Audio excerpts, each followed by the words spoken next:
My dog BG free. So it's no more free BG. It's BG home.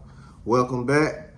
I'm so excited about this just because that's one of my favorite rappers. I ain't talking about just like last few years. I'm talking about growing up. I'm talking about as a jit. I'm talking about before I hit 10 years old, one of my favorite rappers. You know what I'm saying? I've seen him on TV since I was about, 5, 6, 7. You know what I'm saying? One of my favorite rappers growing up. So it's mean a lot right here. But before we even talk any more about this, y'all already know. And stop playing with me. Hit that subscribe button. Okay, let's get this. Let's get it out the way. Okay, stop making it hard for yourself. Just hit that subscribe button, all right? My dog BG, free. He did an 11 year and some change big. I can't sit there and give you the details on that. First off, 2011, I remember when they first said, oh yeah, he facing 44 years in prison. I was like, who the fuck facing 44 years? The fuck this man did to get goddamn 44 years? Like, what the heck? But stop playing with my dog like that. Y'all be real.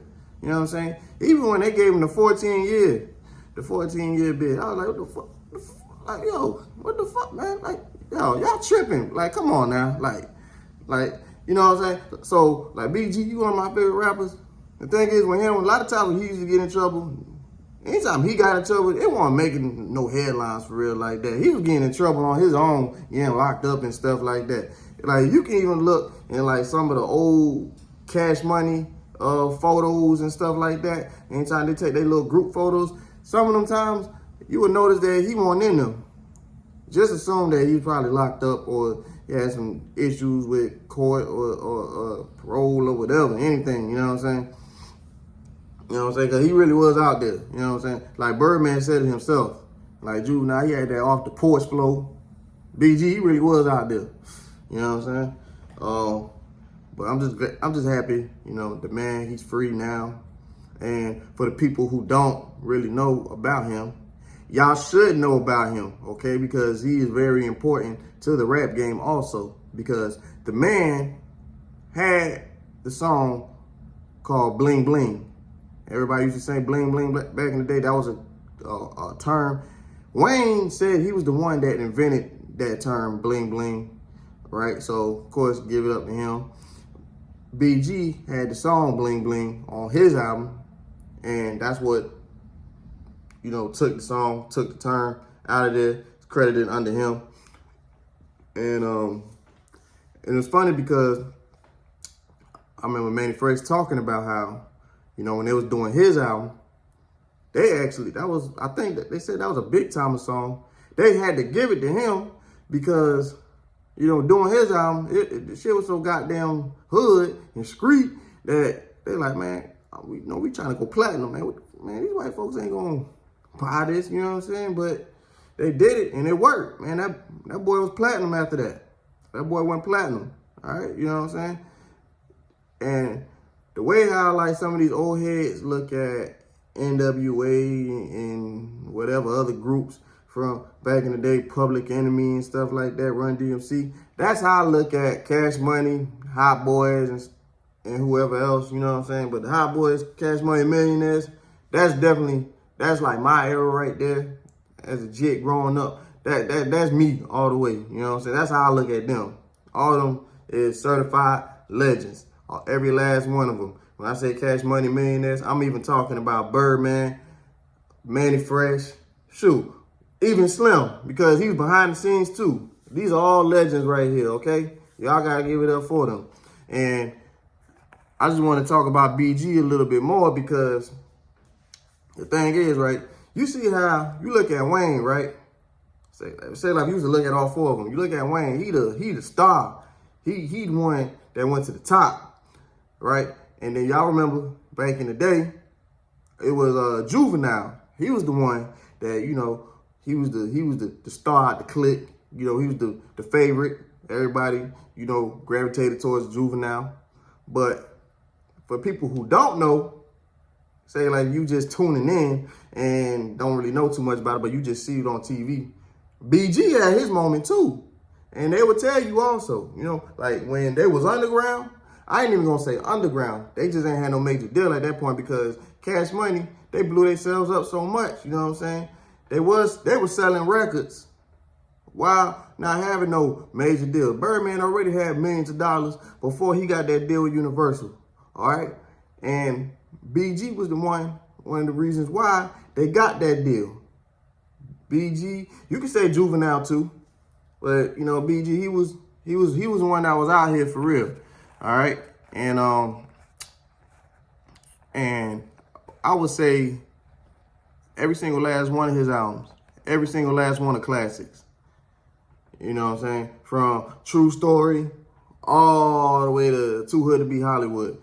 I don't really bump True Story like that because, first off, that joint sounds so outdated. But with True Story, y'all don't even know, the very last song, he was dissing Mystical and them boys because the label that he was on, I guess they had beef back then. You know what I'm saying? They was running New Orleans and shit like that.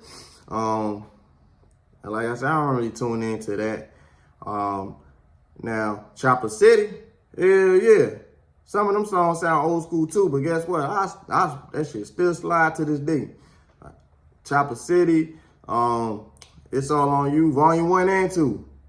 I feel like Volume 1's the best one, but Volume 2 got a little bit more a nostalgic feeling because just like anybody from Florida, you know what I'm saying? We all done had our hot boy moments and stuff like that. We was all out here doing shit we weren't supposed to do, you know. And when I was out here doing shit I wasn't supposed to be doing, I was playing that album right there. You know, he said some real shit on a lot of them songs, you know what I'm saying? He said, what that man, you know what that man said? That man said, and he was talking like this at 16, 17 years old, man. You can't control your bitch. You ain't no man. You ain't no, like, you know what I'm saying? If you even listening to them records, if he was up there rapping on them songs, he 15, 16, 17. He sounded like a grown-ass man already. You know what I'm saying? You could try to blame, because, you know, they say he was on heroin. He was addicted to heroin already at that time. I mean, you could blame that, but, I mean, I don't care. It still sounded good. You know, It's All On You, Volume 1. He started off with the Get Your Shine On. That song still slaps to this day. To this day. I play that every other day. Get Your Shine On. All right? He had the remix on It's All On You, Volume 2, but, you know what I'm saying, that's Get Your Shine on the first one. One of the hardest songs on Cash Money, in my opinion. And then, you know, they got that deal. And then he came with the Chopper City in the Ghetto. Now, when they look at, like, when they talk about 400 Degrees as a classic, Chopper City in the Ghetto was also talked about amongst people as one of the classics from Cash Money also, which I agree. But as I got older, I started realizing Checkmate a little bit better. I probably play Checkmate more than Chopper City in the Ghetto now. My personal opinion. That's one of my favorites as I got older. And after Checkmate, about like a year later, you know, he ended up leaving Cash Money to do his own thing. You know, left for the same reasons other people left. You know, we ain't gonna get into that because it don't even matter at this point. He left and did his own thing, started Chopper City Records, and his first album that he dropped was like, 3 years later, The Living Legend. And those two singles that he had, what was it? I Keep It Gangsta. He had Soulja Slim in the video. One of my personal favorites from him too. You know what I'm saying? Because that's when he was gone for a long time. He was out of the eye. And then he just came out of nowhere, like, damn, where he at? And then boom, he just came out of here with that. And then what was the other one? I'm the hottest of the high, I'll be burning up. He had that song, you know, for the ladies and stuff like that. You know what I'm saying? He was trying to make a return. But I feel like a year later when he dropped Life After Cash Money, that's when, like, all right, man, no homo, or pause. He was trying to drop his nuts, pause. You know what I'm saying? Like, all right, boy, Life After Cash Money, I'm here now. Y'all try to stop me, but I ain't going nowhere. You know, that album right there got me in the chokehold. That's one of my personal favorites from him also, where I tend to go to. It'll be like It's All On You Volume 1 or Life After Cash Money or Checkmate. So that's one of those two. And after Life After Cash Money, he had the Heart of the Streets, Volume 1 and Volume 2. Volume 1 was good, but Volume 2, I feel like it kind of like took him out of there again. Because now he was kind of like a little underground a little bit. He was independent or whatever, but like, It's All on You not It's All on You, Heart of the Streets, Volume 2. It's kind of like put him in the mainstream again a little bit, you know what I'm saying? The album performed well, the singles performed well. You know, that album actually damn near went gold, if I'm not mistaken. He sold a lot of records independently with that. Cause I remember he was talking about in an article about, you know, selling records independently and stuff like that. Now he's looking for a major. Because right after that, he signed to Atlantic Records. And I don't know if they're trying to say, like, T.I. helped him with that. Because T.I. was supposed to executive produce the next album on Atlantic Records. They try to make it seem like he signed the Grand Hustle too. Like, make it a rumor that he signed the Grand Hustle. But stop playing with my dog. Why would he do that? Okay, my dog a boss too, just like him. You know what I'm saying? Shout out to Tip, but he a boss just like him.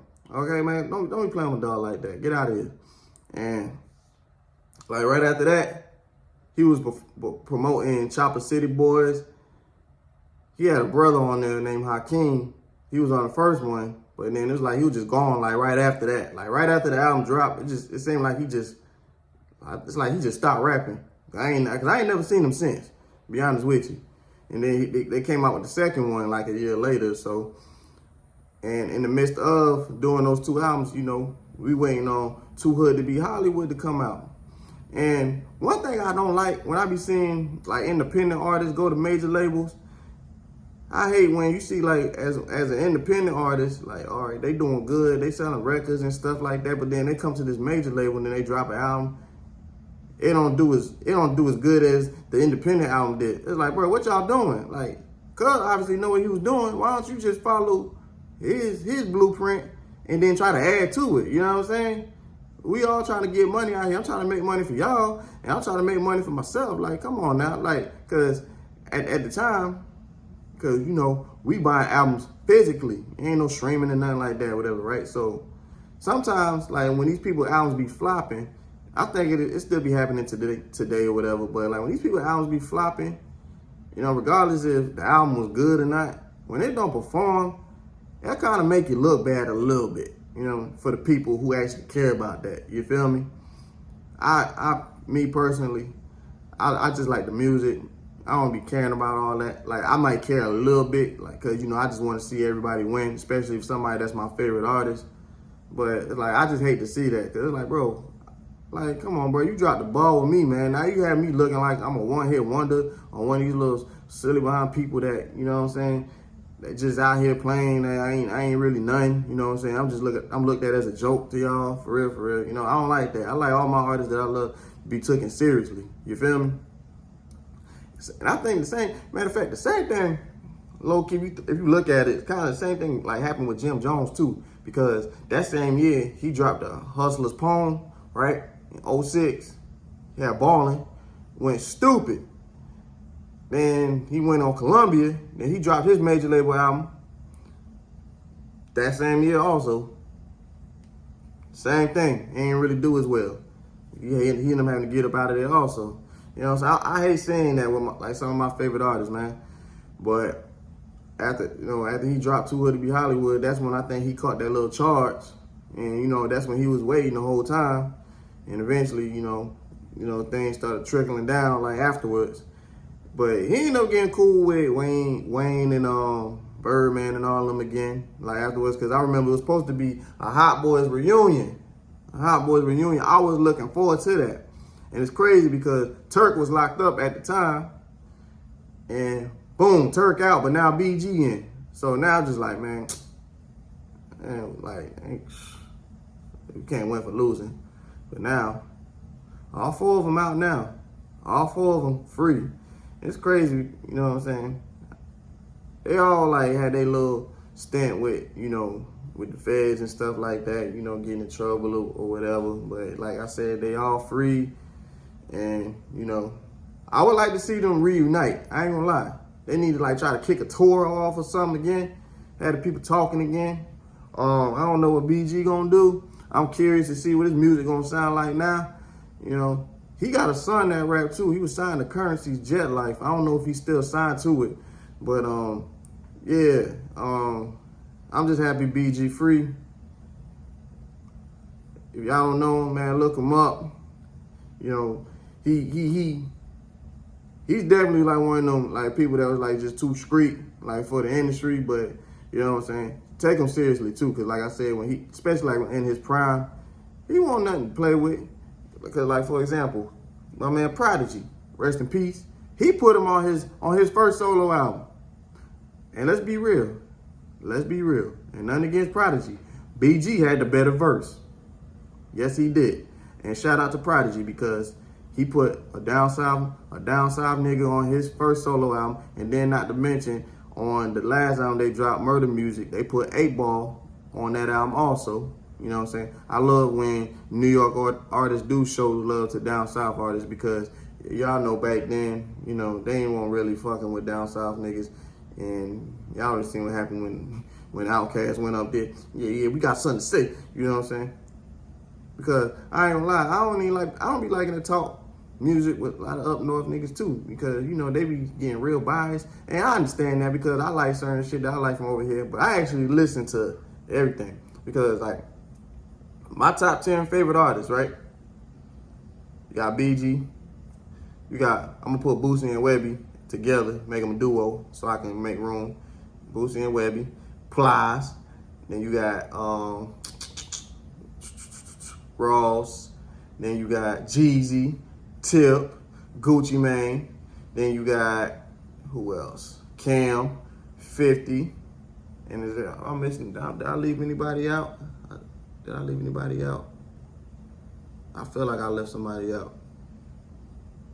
I said Cam, 50, Plies, Ross, Gucci Mane, Tip, Boosie, Webby, BG. Oh, Wayne. Of course, you can't leave Wayne out. You know, he was like our Jay-Z at the time too. And one thing I love about BG, because he won't no, when I say lyrical, I hate saying that, but he wasn't no punchline rapper. He just give it to you smooth. Like I love them type of rappers because, you know, they ain't sitting there trying to, oh wow, I can't believe you said. Nah, they just giving it to you straight and say what they gotta say and get up out of there. You know, it sound hard because now you putting your heart into the song, for real. That's what I love about Plies too. He the same way, you know what I'm saying? But I ain't finna talk y'all head off anymore. I just want to talk about BG and just having my dog free. Stay free, man. Stay out of trouble, okay? Don't get these white boys any reason to goddamn mess with you anymore, okay, man?